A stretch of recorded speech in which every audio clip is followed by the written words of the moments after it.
terms are important. When you say harm reduction or tools for harm reduction, what does that mean for the layperson out there? What do you use that help folks get through, basically? What we mean specifically by providing harm reduction services is we provide anything that is going to lessen the amount of harm done to a person through drug use or through, any sort of systemic oppressions.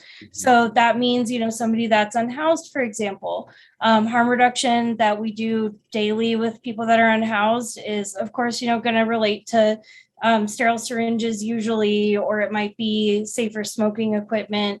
But when drug use isn't a primary concern, or that's just not what they're, needing help with that day, we do a lot of socks, food, water. Sometimes it's something as simple as, my tent got thrown away and I need to find out where to get a new one and what organizations are, giving away tents, or I need to find a way to get to the ER, but I won't go in an ambulance, like finding out how to use all the different systems that are in place so that the people that really need help and need those services are not having to sit there racking their brains, not knowing how to get a hold of a resource. Mm-hmm.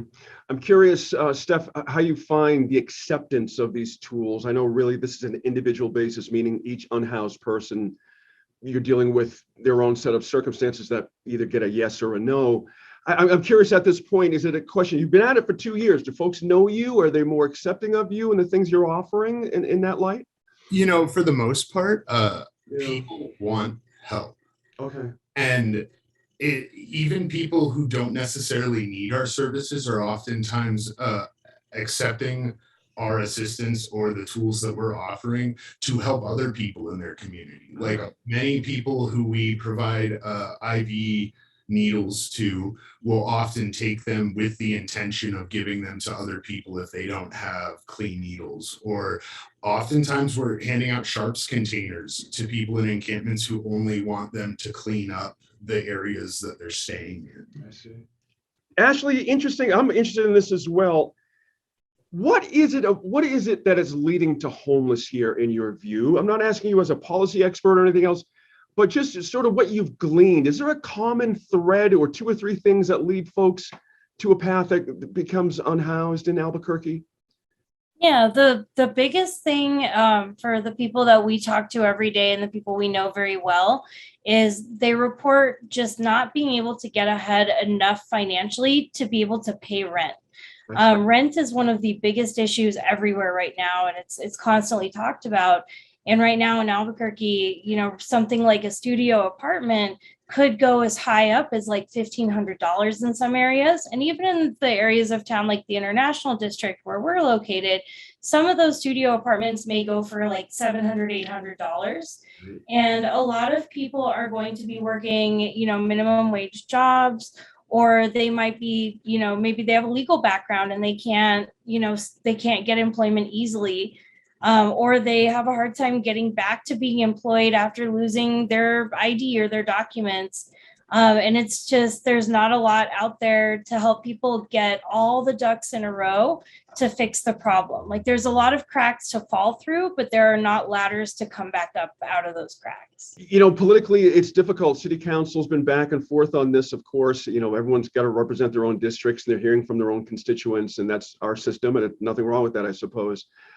But I gotta wonder, Steph, if just one, safe space opens and a point can be proven, that it might flip the community's idea of what possibilities can happen in a safe space. Do you know what I mean? Is that a possibility? Just getting one going and have it just work somewhat better than Coronado did, I think would flip a lot of people here. But I'm not on the street like you guys are, so I'm interested in your opinion. I think that a lot of people tend to forget that for you to want to care about a community, you have to feel like your community cares about you. Yeah. And having a space to take care of, having a place to call your own is so integral to everyone's experience of safety and feeling a part of society, community, and the people around you. I think that if people stopped and thought about that yeah, absolutely. Giving these people giving our community members places to feel like it is their own and it's their first step towards rejoining the rest of, society. Are safe outdoor spaces the answer here from your view? It's hard to say if they are. So one thing that I've kind of personally looked into is, looking at case studies from other places that have done this, whether that's here in the United States or in Canada or elsewhere. And it doesn't seem to be a perfect solution, but it's a solution nonetheless. And I believe that if we were able to, allow safe outdoor spaces here in Albuquerque, what we would start to see is that people who are unhoused want to have some sense of order. And when the moratorium, came in and the news came down the line and we started telling our participants like, hey, they're stopping the applications, like they won't accept any more applications for safe outdoor spaces.